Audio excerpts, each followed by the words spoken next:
everyone, welcome to another episode of the Unintended Receiver. Today, your hosts are Jaidip Patel and myself, Richa Patel. Hi, Jaidip, you want to say hi to everyone? Yes, absolutely. Hi, everyone. How are you doing? We hope we can hear what everyone is doing, how they're doing, because this is a one-way recording. We can only talk amongst ourselves and That's hope true. that we. How are you? How's your week, or how's your so far last 2-3 weeks been since the last recording? Yeah, that's a good question. I'm pretty good. I've been super busy with all the different things. I realized I need to make my to-do list into 6 different verticals of things I do, 2 of which are like professional stuff, and then everything else is like voluntary, like this podcast, Listen, for example. I have seen that to-do list. Are you talking about the one with the whiteboard? Yeah, but it's been updated since you were last here, Richa. Oh. It's changed. I realized I need to go for a different format. Before it was like most important, urgent. Yeah, I did that. But now it's like coaching, retail, personal, podcast, Bangalore Ultimate, college committee, and voiceover work. Those are the 7 different categories on my board. But yeah, I mean, we just got some discs in from US. We got loads of misprints. We actually have 300 of them.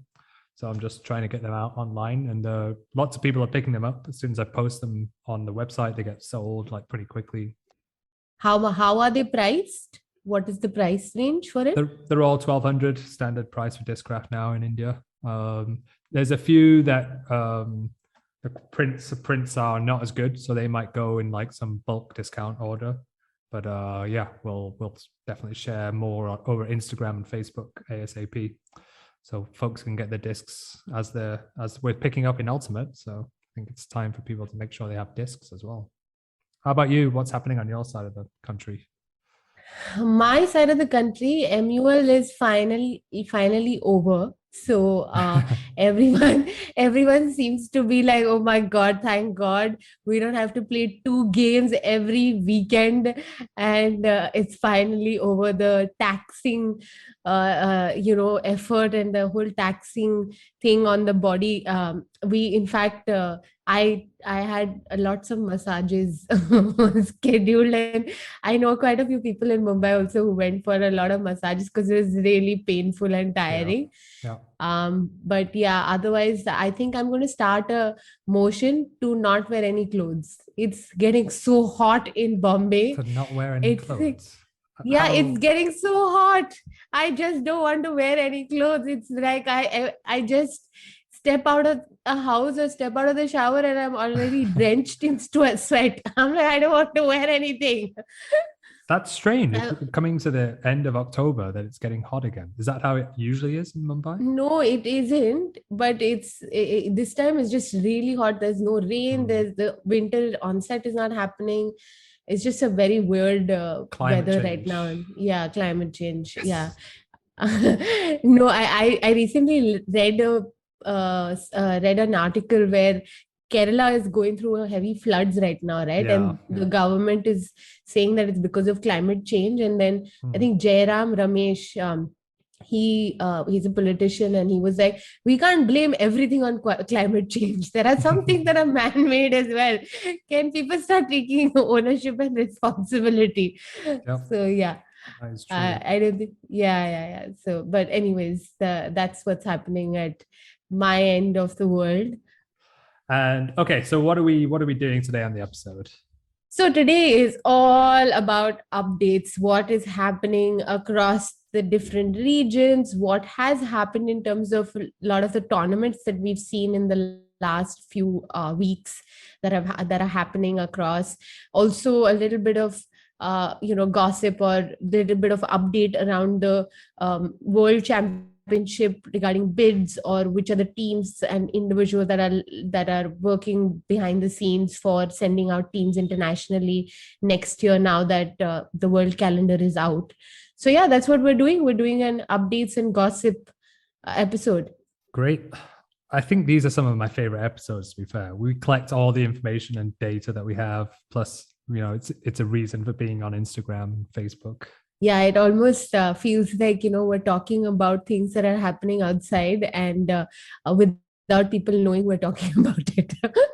Okay, let's start with COVID updates. I feel like this has been a theme for our episodes anyway since we started the podcast, as we started in COVID. In the pandemic, and now we moved from pandemic to the endemic status, since we as a nation have hit a 30% vaccination rate. So India is officially declared as an endemic status, which means that we are going to be facing COVID for a long time to come, but not at the same severity and health hazards that we had in the first wave, and not first wave but second wave more than anything. So yeah, like everyone was expecting a third wave, we're still not seeing any signs of very severe or drastic, like the whole hospital scares and like the oxygen scares, etc. So yeah, we're definitely, it's a positive sign, and obviously that's also translating in how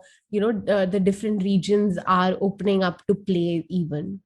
Absolutely. I've been looking at the weekly update from UPAI, like quite in depth. Like I like messaged Menu the other day, just like, oh, I can't quite see the numbers. Can you like make it a bit bigger? Because I can't see if it's gone down by 0.5 or 0.2. That makes a big difference.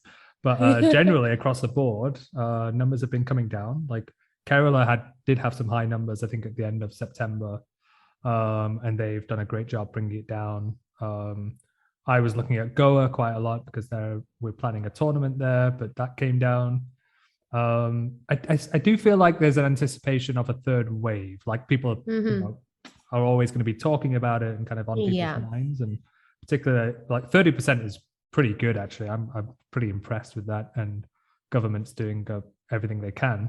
But yeah, of course, third wave can happen. It's something that we all keep in just as something at the back of our minds. It could happen. Correct. So, and it's good to have that so that people don't get too reckless. Yes, yeah, because actually in Bangalore it went up by 1.15 in the active cases, I think. So we were almost like they're going to get into like yellow or something, and then we're back in orange again. So yeah, I think we definitely can't be complacent. We still need to do things in a sanitary way. Yeah, and having said that, I haven't seen so many teams, play. I mean, I know that UPI came out with the whole Intra City League format, but I haven't seen any planning or any talks around intercity leagues happening, at least in Mumbai, where we're all like, don't know whether doing it or not doing it. What about on your side and other regions? Have you heard anything? Yeah, this is the funny thing that, basically no. Like I was speaking to Nandan just a couple of hours ago, in fact, and he was asking me, has Bangalore done any intercity league? I was like, no. And same for Chennai. His team, one of the teams that he's coaching, Puyol, are trying to plan something next week potentially. But I think because the thing is that teams are playing, regions are active, right? Which we're going to come to in a second. But I think with the Intra-City League, it's a funny irony because so many people were asking us, like, when's the season starting? When can we play? And so the UPI almost felt like, okay, we're going to make it happen. And this is the way we're going to do it to make it, COVID safe. And now nobody's playing, apart from one region, Lucknow, that played, kind of within 3 teams there. So I actually heard a lot of people, I think everybody is more than anything wants to meet teams outside of their regions or cities to play. And that's why there isn't so much of a leverage or a charm in the Intra-City League, but it still, shouldn't hinder them from playing, because it's still giving them enough time to practice and play, coming into maybe regionals or nationals later this year. Yeah, exactly. The only reason why I think people haven't called it, like they're playing, like for example, Airbenders played against Tix recently, right? Yeah. Or ATC. So we're having the games, we're just not calling them Intra-City League games, which they could be, right? But one of the things is that we're finding both teams aren't fielding their top roster, like the key players missing, either traveling or other priorities. particularly when it comes to the females in the team. A lot of them are either missing or they're not, they've not able to field the full squad. And we also have to inform the UPI regional representative that we're doing it. Roster locks would have to be in place, and we're still seeing some player movement within within regions happening. And you have to pay your membership fees. From what I hear, it's very low. Like the number of people that have paid their membership fees is like 10% or less or something still for the UPI. So that could be a reason as well. But I think it's more that teams aren't ready. They're not ready to say, okay, this is going to count towards our ranking, which is part of the national system. So I think it's just that. I think that's the reason. Yeah. And also one more interesting, thing that you pointed out, and this is just out of my personal curiosity, at some point in time, at least I think that in 2018-19, when the last NCS season happened in the full-fledged manner, and that's when we had the single gender, I saw like a real serious spike in interest and new players on the female side of the gender, right? But coming out of the COVID, not really out of COVID, but just coming back to play, it's quite shocking that the teams are having this whole female rostering issue again. It almost seems like we've gone back 2 steps. And this is also to say that a lot of the UN and other unilateral agencies, they've also kind of noted down that pandemic has hit a lot of gender related things, like women's participation in the workforce has dropped significantly after the pandemic, on a lot of different pointers it has affected. So I'm just and I go back to what Meher had said in one of the episodes, the gender identity one, where she had said that the playground is a snapshot of what is happening in real life. So it's quite, it's just really interesting to see how we're going back into the whole female rostering issue. And I hope that, teams find creative ways to come out of it. But I'm really hoping, and it's a call to all the females to, make sure you play and participate in sports as much as you can, because I know that there are personal difficulties that can hinder. But I'd love to see more women play. Absolutely, yeah. And I hope clubs really think about how they're retaining, the retention of those players as well. They shouldn't just be token players, but actual valued members of the team that are as key to the team as your best male player, for example. Yeah. Correct. Yeah. Absolutely. So that's the ICL, the Intra City League update. Coming over to World Bids, because there are actually 7 WFDF events happening next year, 2022. How many of those events are India going for? Well, potentially 2 or 3, I would say. I'm gonna say 2 or 3. Let's see by the end of 2022 if I'm right or wrong. Yeah. Let's see. So for a lot of people know this already because the announcement was made for WUCC Cincinnati. India got 2 bids, I think, one in the mix, one in the open. We also got in women's even we got. Okay, so women's, open and mixed. We got 3 bids then, essentially, yeah. But I think the competitions committee said we're going to select the mixed team from the national rankings. I think they gave it to the top 6 or top 11 teams, something like this, were eligible. 3 teams showed interest, filled in the form, basically. It's kind of Storm Chasers, Ambush, which is the matchup between Jumbish and Nash, and a couple of Mumbai key players, and Airbenders. Now, Airbenders have said no, they can't actually do it. So it's going to be down to... Oh, even Airborne had submitted a bid for the mixed bid, but they pulled back their bid last week only, I think. But they did show interest. Right, yeah. So it was the classic, here's a form, easy to fill out, but actual follow-through means, we're left with 2 teams still showing interest, Storm Chasers and Ambush. So they should I think they have to do a playoff and then see. And then in Surat, end of this month. Okay, great. So that's a WFDF tournament India could go for. And then the World Masters Ultimate Championship in Limerick, Ireland. L2F. It's the club championship, right? It's not the World Masters. Club, sorry. It's the club championship. Yeah. The club championship, which L2F has submitted a bid for and will most likely get it because there's no other clubs that are bidding in Masters. Plus, it's a team that is predominantly Masters anyway. So yeah, they should get that, and I have a good confidence that L2F will actually go as well in terms of funding and like desire. And they typically go for a lot of international tournaments, right? Yep, absolutely. Yep, they've gone for a few Asia tournaments already. Players have gone for various other tournaments, either with their own team, with L2F or other teams as well. Yep, absolutely.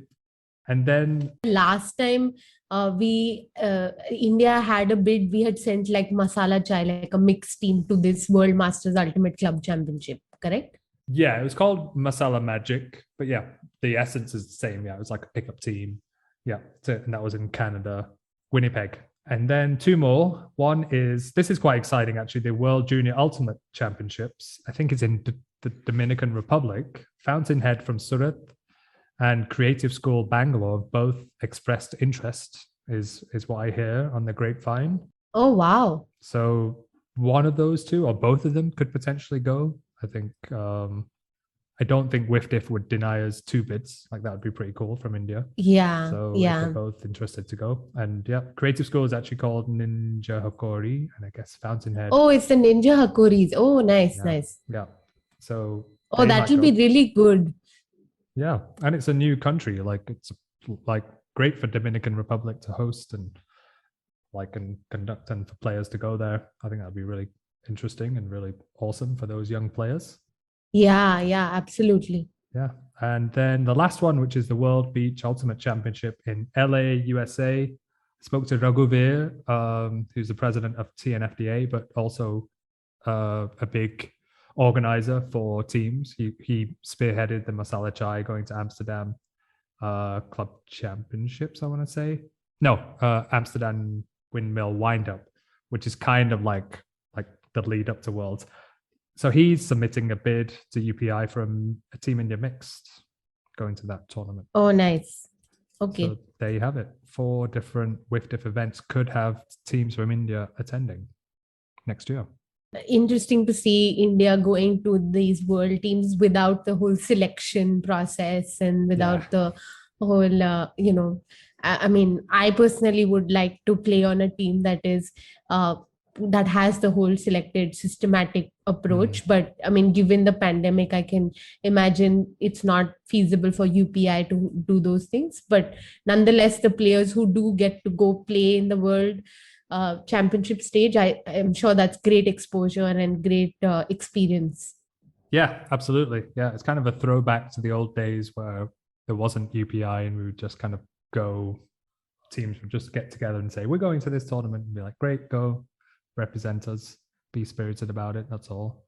So I think, yeah, that's great. Because I'd actually thought we'd have 0, and now we have 4, potentially 5 if both the school teams go. That'd be amazing. So, yeah.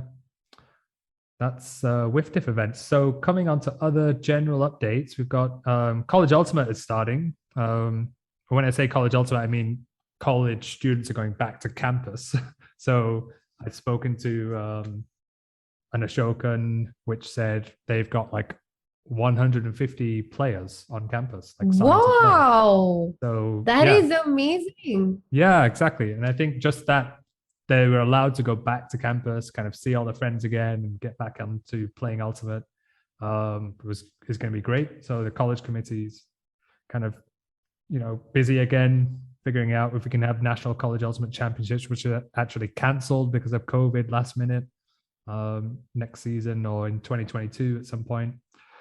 The interesting thing with this is also that as the borders opened up internationally, a lot of young people migrated, or when I say a lot, I would say probably up in the region of 40 to 50 from the Ultimate community.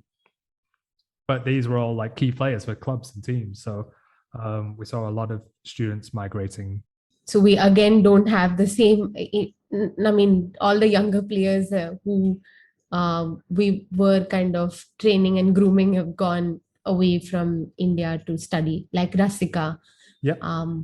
Yeah, Yeah. Ritu, Sahana from Airbenders. Yeah, a lot of these have gone. But most of the time they come back. Like AP. AP was a good example. Went to Leeds University in UK, came back, and was able to give a lot of that experience back to the clubs that he then joined. So we'll just have to wait it out 1 to 3 years, something like that. Yeah. Yeah, and the kickoff, the fellowship has been kicked off, right? Kicked off the UPI Women's Fellowship. Yes, absolutely. Yeah, they've gotten to the phase where they've selected, I think, 10 to 15 young women through which they're working with directly. It's a fellowship where they mentor and develop leadership with all these participants, all these fellows, and another great initiative by UPI to really push the gender equality aspect of our sport. And I think doing it at the national governing body level is fantastic. One thing I really like about this fellowship is that these women are being groomed and trained to be leaders, which most of the times, like in club teams, women are being groomed to be like playing roles of players, and there isn't enough grooming or space that women are possibly groomed to be captains or key leaders within the teams. And this is really great. And in the current, we ran this weekend we ran the gender series post. One of the players, Rishabh Singh from Doesn't Matter, he said that one of the things he'd like to do is create more opportunities for leadership and kind of share leadership with more women or other genders, so that they can also start taking ownership of decision making. And that's one cool thing about this fellowship. And finally, general updates. We've got a Masters tournament for the first time ever happening in India, which I feel like we're both Masters, so we're pretty excited about it. And yeah, and it's in Goa, which is awesome for us. Yeah, because we get to play both beach as well as hard surface, turf or grass. Well, I was going to say, yeah, there is that, of course, but it's Goa, not the other big thing. like that's where a lot of the older generation Ultimate players love to go, and play Ultimate if they can. But yeah, no, it's definitely being pitched and organized as a competitive tournament, kicking off the Masters division, spearheaded by Manu Karan and Melanie Chaugale, a few other volunteers, of course. It's a UPI sanctioned tournament, I believe. I mean, they're supporting it. It's not like there was any sanctioning process. It's just that people are supporting it. I mean, Sumedha is playing an active role in the organization of the tournament. Yeah. And it's happening on the 20th of November, that weekend. So 2 days. And like you said, yeah, the first day is grass and mixed format. And the second day is beach, single gender. Yeah. And in terms of numbers, I'm quite kicked about the fact that there are 63 people playing this tournament, like Masters tournament with 63. I'm like, whoa, amazing, coming out of the pandemic. So it's pretty cool that there are 23 women, if I'm not mistaken, and 40 men currently, which is awesome, which means that for the next tryouts in the Masters division, it will be very competitive, and there'll be a lot more people trying out, and there'll be a bigger pool for coaches to pick players from. Yeah, absolutely. Yeah, every year that passes, I'm like, or every 6 months almost, I'm like, I don't know if I'm gonna make it. Like, how do I distinguish myself from all these young people that are actually entering the category? Like SC, Karthik SC from Stall 7 entered Masters. I'm like, I never was able to keep up with him. That's going to be the same now. Like, let's see. Never say never, Jaidip. Who knows? You could if you train enough. That is true. Yeah, that is true. I'll get right on that. Right on that. Yeah, but that's exciting. Really excited to have a Masters division starting. We've talked about it a lot. We've never actually tried anything. We've just talked about it. And coming out of COVID, when we could have been just really like, no Ultimates happening, to come out and do this ASAP was awesome to see. So looking forward to that. And also in the Masters tournament, it's quite.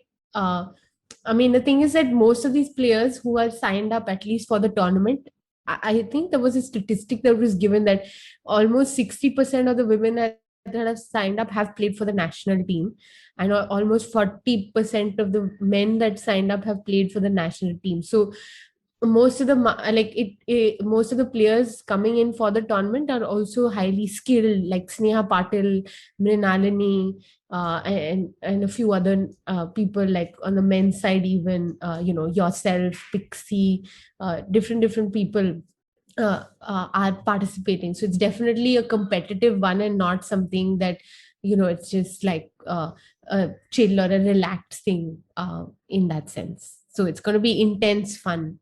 Yes, absolutely. I can't wait to play in my division, the division I want to play in. The division that feels home. Yes, exactly. It's going to be great. So let's go to regions. What's happening in regions?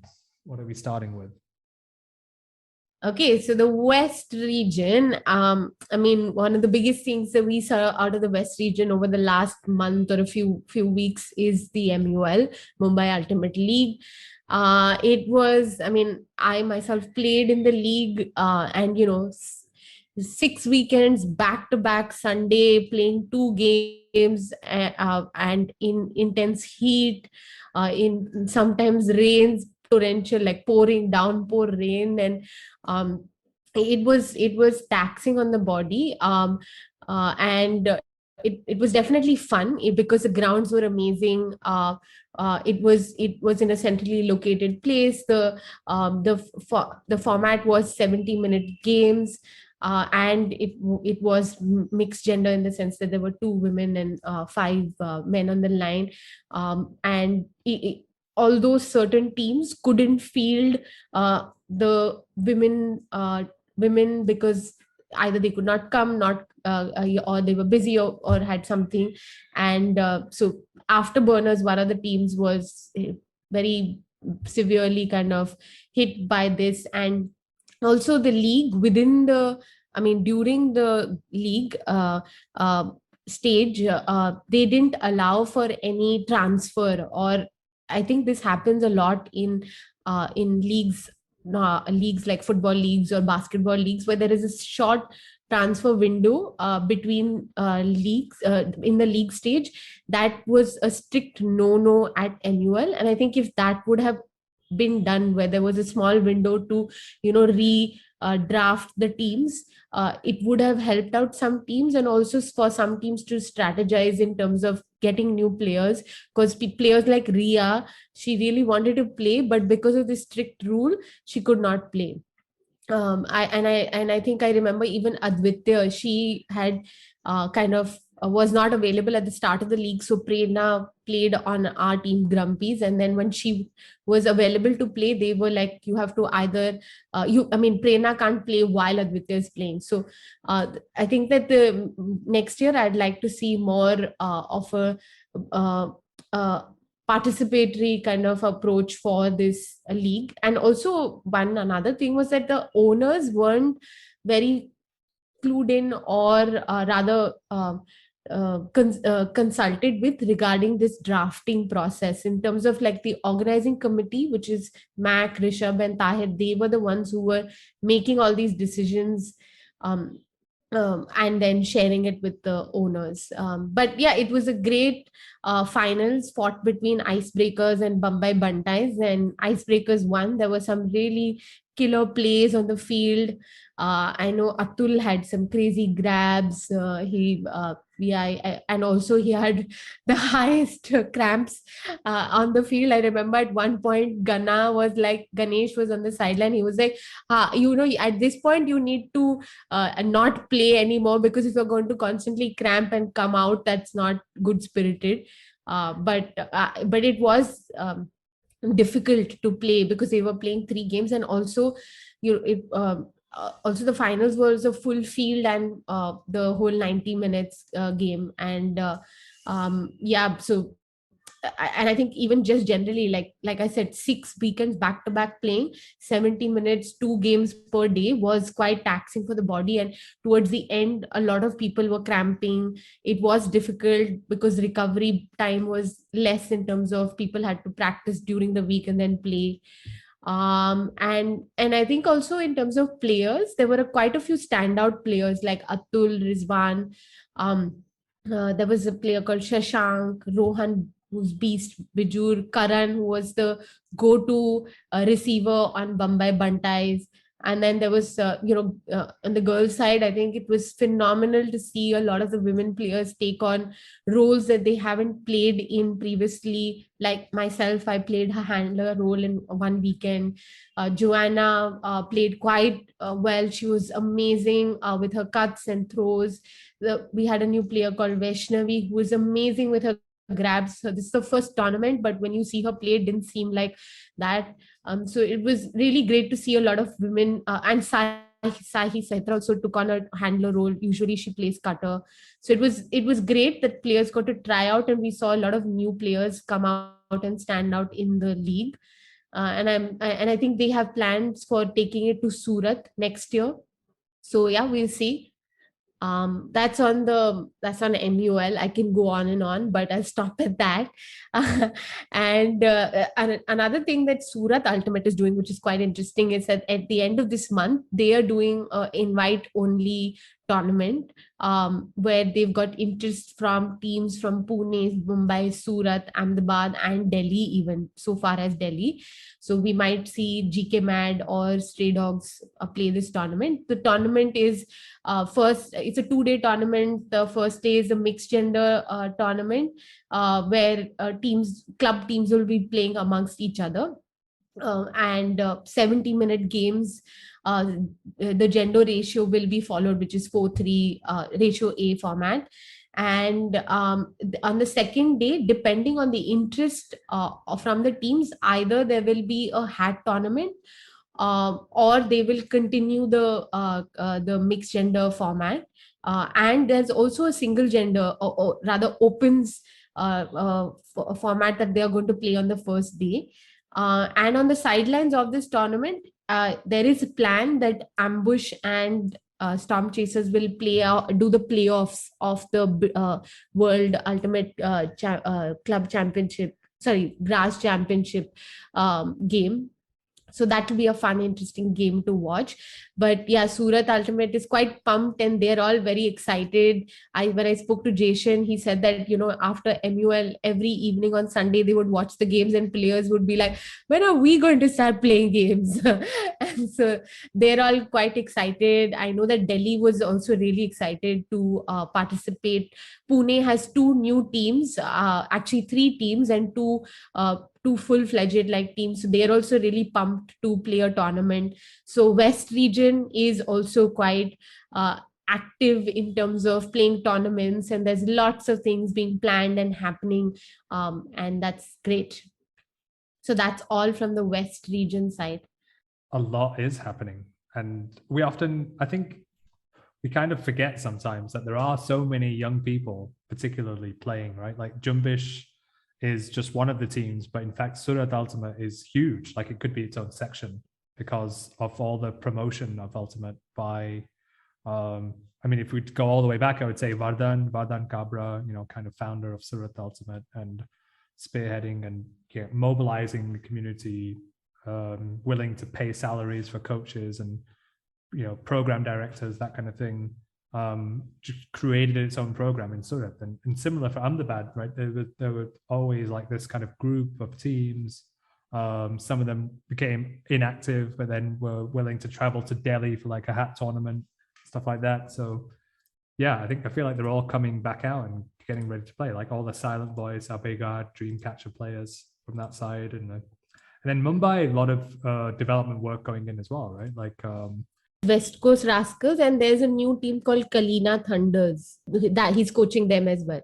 And then there's IT. Yeah. Mumbai also, recently when I went to practice, I saw so many new faces. I was like, wow, there's so many new people joining now. Yeah, fantastic. So the development is great. And I think MUL did a great job of promoting Ultimate. That we can say without, any kind of prejudice. Like they were definitely a great initiative to get people out playing Ultimate, high level, broadcast it so it's like makes people feel famous. Yeah, also with the broadcast, I remember one of the practices I went to, we were just playing a point, and I was like, why are you not playing? It's like, there's no TV, there's no broadcasting happening. So I was like, what? You just played 3 games, 3 weekends where broadcasting was happening. So I definitely think that the broadcasting aspect got to the heads of people because they were all wanting to do like these crazy shots. And at some point, I remember Bhavya, who's the owner as well as a co-captain of Icebreakers, was quite frustrated with the team members because all they wanted to do was throw hammers. And so yeah, it has its own upside and yeah, downside as well. That's interesting. Yeah, frustration coming out. Should we move to the South region? Yeah, we can. So I think we did mention this on the previous episode briefly about a team from Chennai coming. So I'm trying to do this in chronological order because this was like towards the end of September and we're already in the middle of October. But Brew Crew, this kind of Chennai pickup team, a lot of national team players, came to Bangalore, and the format was Brew Crew, Chennai playing either as single gender or as mixed team. They had enough to field 2 lines, but like they would play games like that. So one line would play one half and then the other line would play the second half. And one of the big differences is that they had a coach with them, which was head coach Box, very famous, head coach the national team multiple times. And that was prolific, I would say, for Bangalore Ultimate and the South region, Chennai Ultimate, because it once again kind of proved the dominance, I would say, of Chennai Ultimate over Bangalore Ultimate to a certain extent. It's true that Brew Crew was like the best of Chennai, more or less, with maybe a 1 or 2 players missing. But the way that Bangalore split up their teams was more like mixing everybody up. The teams were selected like the best 6 players from each club, but then they were put together with other clubs. So like in the mixed format, it was like ATC L2F was one team, and then DOD Airbenders was another team, and Slip Disc with another team that I'm forgetting from Bangalore. But they were all mashed up basically. But it wasn't the best of Bangalore in one team, for example. So that is something to factor in. But it's fair to say that Brew Crew smashed every game, more or less. I would go as far to say that. In terms of what they did, like they did a really good like poaching that worked really well. There was like really intelligent poaching, and it was windy that weekend, and the throwing skills showed, I think, superior throwing skills for Chennai. They often play on the beach, and so a lot of wind there, but that made a big difference in the outcome of the games. And of course, chemistry was always going to be a factor, right? Brew Crew have played together. They came on a previous trip, I think, in August or late July, and it was more or less the same squad. So they had a good amount of chemistry that worked in their That was in well. February, right? Not August. Or was it in August as well? I mean, I remember they had February. Yeah. Then it was February. Sorry. Yeah. So it's the second time that they'd played together, a second kind of tournament. And that chemistry, yeah, definitely made a difference. It seemed like they clicked very well when they were playing. Yeah. Is this always been the case where in the South, the teams from Chennai have been superior in terms of skills? I think that from what I know, it used to be a level playing field, at least until 2017. But I think that in the last few years, there's been a serious spike in terms of just not even the growth of number of players that are playing in Chennai, but also the skills of individuals. Yeah. Actually, that's a fair correction. It was only when Chennai started to focus more on playing on grass surface that they were able to be better on grass. Of course, like any beach tournament, like Chennai Heat, it was all Chennai teams in the top 6, top 8, more or less. I think L2F and DOD were the top teams from Bangalore competing and winning national championships like BUO and Kodaikanal and Ahmedabad, Mumbai tournaments. But not always that case. Like And also what would happen is teams like Fly Wild just wouldn't travel, like come to those tournaments. And yeah, it was only when Airborne, I think 2016 was when they started to win or get into the semifinals of grass tournaments. Yeah, that is true.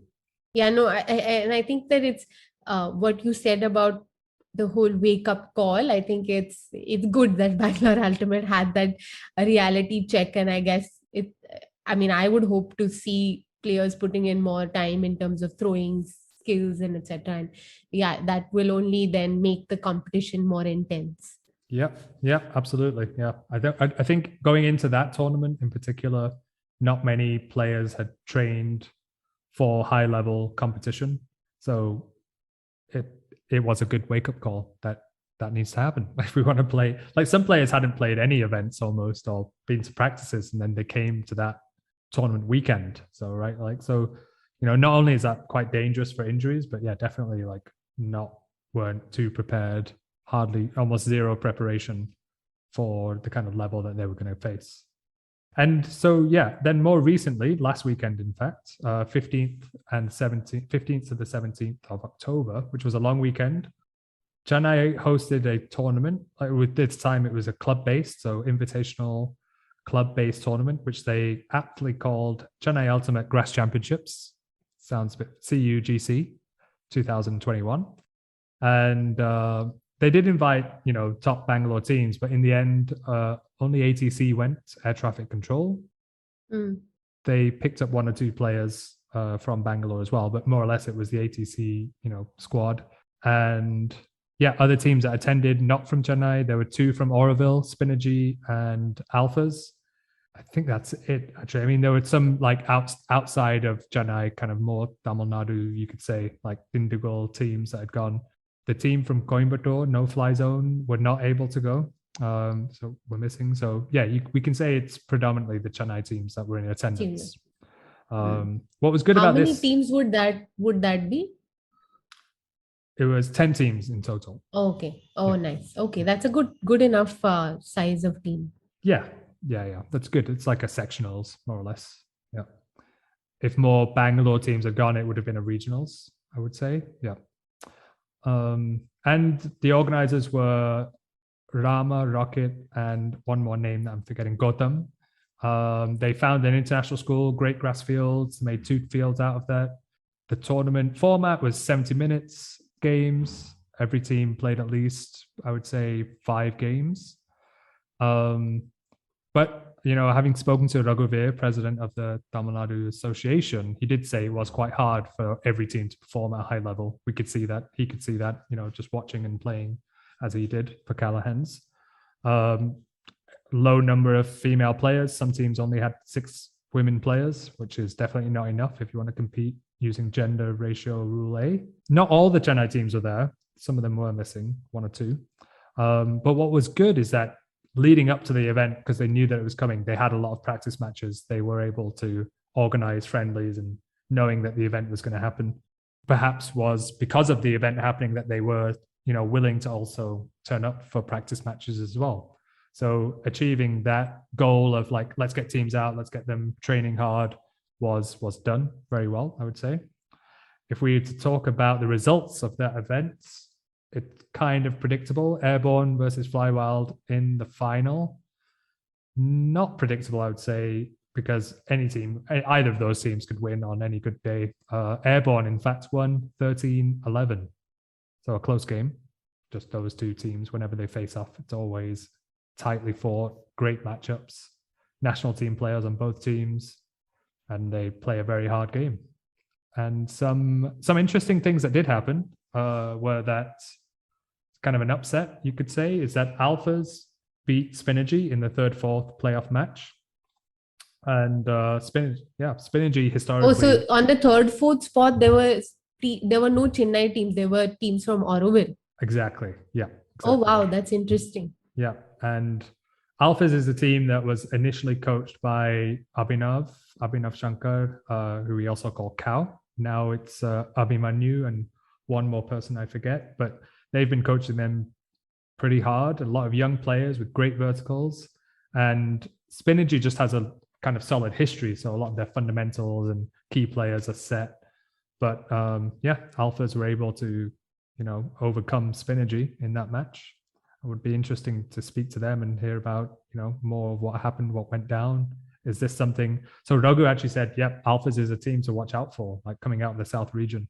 Could soon be the next, regional champions or national champions. Oh, wow. Give them 1 or 2 seasons. Yeah. That's awesome. I saw recently they were doing training for verticals where they had put the disc on top of football goalpost. It was really amazing, the ingenuity of using resources around you to practice. Nothing can stop them from practicing. Yeah, because a lot of well-funded club teams are going to invest in a vertical measuring device, right, where you stick the disc on a thing and a magnet and jump for it. But we're just going to sit on a goalpost, hold the disc high, and you guys have to run and jump for it. So not surprised that that's working well. Yeah. And that's then pretty cool. Also seeing a lot of great things with Chakra, very old, one of India's oldest teams, one of the top first 3 teams to ever start in India. Today it's being coached by AP, one of our guests on the podcast. And Dubai is his name, but his real name is Kishore. So these 2 are coaching that team and doing a great job. You can see a lot of new players coming out, and they're also competing hard with the likes of Flywild, Airborne, Alphas, Spinergy. So that's another team, to look out and see coming out of the South region, kind of being reborn. Could soon be going into the top 4, top 6 in the region and nationals. Who knows? And then, last but not least, Spirit winners were Callahan's. This is Raghuvir Manukaran's team. And in second place, Spirit was Airborne and ATC. And that is a roundup of that tournament. I think a fantastic initiative again. They're called the R3 Ultimate. I think it's Raghu Rama Rocket. Doing a lot for Chennai Ultimate and Tamil Nadu generally. That's great. That's I think it's nice that people are working towards hosting tournaments now because we've not had tournaments for a very, very long time. And it's definitely a positive sign to see teams coming together and playing. And I'm sure it also, kind of adds to the whole charm of playing together and meeting people after a very long time. Yeah, definitely. And I think these are the typical people who would organize, within the NCS system anyway. But the fact that they're continuing to do it, even outside of the NCS system, of their own kind of volition, sometimes potentially putting in their own money, but definitely time and energy. And these are people who have represented the country before, so like they're paying it forward, and it's great to see getting the community back out playing. Yeah. And what's happening in the North region? Last but not least, yes. So the big news here is that Lucknow Ultimate conducted the first Intra City League matches, which happened like 2 weeks ago, and it was just 3 teams. I spoke to Akshay Abraham, he's like the Vardhan Kabra for Uttar Pradesh, you could say. I mean, that Lucknow Ultimate community is, a few hundred players. But coming out of COVID, a lot of their key players from Awadh Kiladis, Flying Nawabs, were not available, or were not able to make it to practice. And he has a strong policy of like, unless you're at practice, you can't be a part of the team. So kind of 3 new teams were formed recently in the last couple of months. And then they just got straight out and said, we're going to play the ICL, Intra City League. They played once, they've played twice now, 2 weekends gone. And it's kind of unique because it's its own section, right? Like, and I guess the Intra City League is like section by section, but even Lucknow will be kind of the only kind of active ultimate in that state. And next would be to go to compete against the Delhi teams in the regionals. But yeah, that was really cool to see, and you can see a lot of their videos on Facebook. They're constantly posting. And it's what I like about Lucknow Ultimate is that it's more about the kind of essence of the sport, the spirit of the game. How does it bring people together? How does it teach us life values? Not just, compete in a sport. Yeah, and I think Lucknow Ultimate is also one of the other like regions and teams that does a lot of ingenious things in terms of practice. I remember I'd seen during the pandemic they were using bricks as like dumbbells, as weights for weight training. And they were using, like, for practicing layouts or catches, they were practicing with like cricket balls. So yeah, and I think they're all very humble. And also another thing about Lucknow Ultimate is they're all very, very young players. They've like they're catching the kids young and making them teaching them life skills through the sport. And so I've always actually been a fan of this team, and last sectionals and regionals I saw them play. They were really phenomenal, and I'm really hoping big things for them at a national stage. 100% agree. That's another team to watch, another community to keep track of through social media mostly. But yeah, when you see them at regionals and nationals, go check them out. Yeah, and I've also decided that I'm going to make you say all the names of all the Lucknow teams. Awadh Kiladis. So that's funny because Angana, who's a program director of Project Kill, had made this song around Bob the Builder. So it's like, Awadh Kiladis, can they do it? Something like that. Like that's how it goes. And yeah, of course, my pronunciation is way off as usual. But that's how I remember that. Way off. What's happening? We're missing out. Yeah, Delhi Ultimate, probably the next big one. Do you want to tell us about that? So from what I hear from Meher, who's our insider in Delhi, she says that she gave us an update that Stray Dogs and GK Mad had a practice game, and in which GK Mad thrashed Stray Dogs. And it was and it's not like they were not their full squads. Both teams had their full squads. I think Stray Dogs did not have some few key players, but barring like a handful key players, Stray Dogs did have the complete team. And they like lost 14-4, which is which is like a wake up call for Stray Dogs now. And Stray Dogs also but played like another team, Extreme Frisbee. It's the team from Lodi Gardens. They don't generally play a lot of competitive games, and this was their first ever competitive game against Stray Dogs. And they finished up with a scoreline of 15-6 to Stray Dogs, which is, I think, for a team that is playing the first competitive match, is a good. It's a good scoreline to have. I love that name as well, Extreme Frisbee. It's like taking Frisbee, the ultimate Frisbee name, and just making it. Yeah. It's like extreme sports, like something Red Bull would do. Yeah. Pick a team, and they should definitely reach out to Red Bull for sponsorship. Yeah. And that's a team I remember when I was in Delhi that, would typically shy away from competitive games. They were very much like, we want to be within ourselves and kind of recreational. We're not sure we want to play against a top club team. So it's great to hear, in fact, that they did go out and play against Stray Dogs. Yeah. I didn't know that they were actually first reluctant. That's really great that they played with Stray Dogs. Yeah. And other news from that part of town, that part of the country, is they're going to have an Intra City League day where 3 teams will compete: Stray Dogs, GK Mad, and Hawabaz. That's the St. Stephen's College team. And they've been around for many years, so they're a well-established team with a strong program.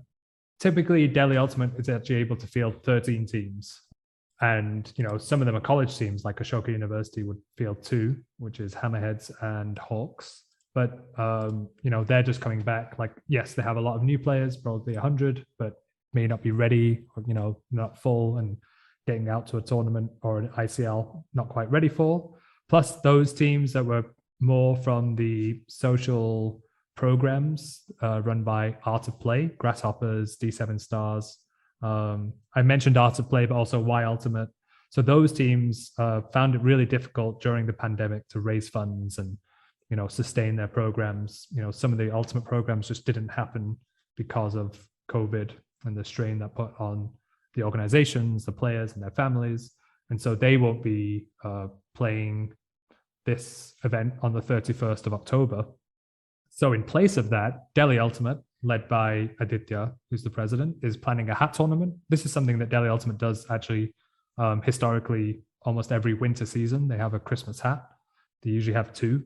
And it's great to hear that they're doing that again. They're going to have a hat tournament, which means that, anybody can sign up. Anybody who's available, vaccinated, willing to come and play Ultimate can finally play like a day of Ultimate Frisbee, with nice grounds, nice grass, and where everybody's mixed up. And the final thing from Delhi Ultimate is that there's a program going on, coaching sessions in a school in Dwarka. I think it's called Dwarka School. So Y Ultimate and Delhi Ultimate partnering up to do coaching sessions out there.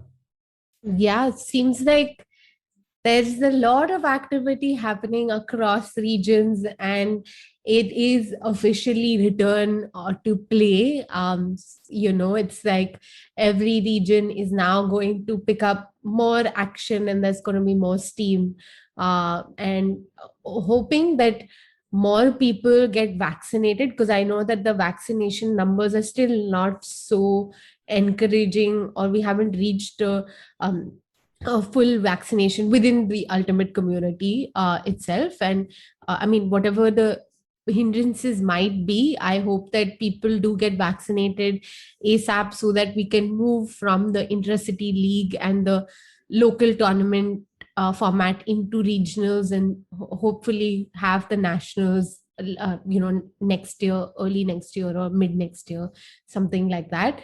But yeah, this is all really great energy, and I'm sure everybody's loving coming back.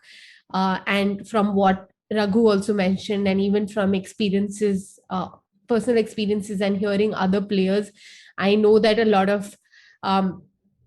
of people faced challenges in terms of playing 70-minute games, and if we were to play full games and full fields, we definitely need to keep working on our fitness, and we need to make sure that we're doing practices, we're putting in the effort to do our sprint training, etc., whatever's required. And you can always listen to the episodes we've done with Arun Pandyan, AP, and Astha regarding getting back to fitness. And yeah, it's all encouraging, and we're like hoping this will all soon bubble into being into regionals and nationals format soon.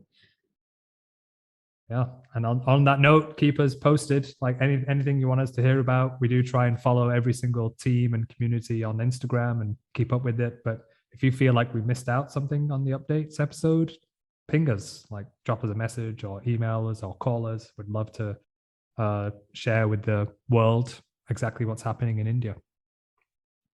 Yep. And having said that, we have an exciting merger of sorts in the works. We are the Unintended Receiver Podcast is going to be soon merging with a news media site, and we will be sharing full details of it as soon as it happens. So keep an eye out for the next episode, or just keep an eye out on the Instagram and Facebook pages of 91 Ultimate, and we will be updating. And it's really exciting for the podcast team. We're quite pumped and kicked about this, because this is really going to take India Ultimate and Ultimate in the Asia Pacific, Asia Oceania region to a much larger scale in terms of news coverage wise, we hope. Yes, absolutely. Yeah, I think the global community often thinks of India as like a sleeping giant. They know it's awesome, but they don't know so much about what's going on. And this news is big for us. So yeah, on that note, we can sign off and say bye to everyone. And thank you for tuning in. Like Jaidip said, please keep us updated on anything that's happening interesting in your region. If you have ideas for an episode, please do reach out to myself, Richa, Jaidip, or Meher. We're always open to conversations and hearing and talking about how we can make the news coverage better. And I'd just like to share all the people that helped make this happen. Of course, we have Meher, one of the podcast founders and hosts. We have Richa Patel, another host, as well as head of marketing and PR, and Sahil Bijliwala, who is part of the marketing and PR team and does many other things legally. We really appreciate every year listening to the podcast and giving us feedback and suggestions, and we really appreciate it. It's great. So bye from me. See you on the next one.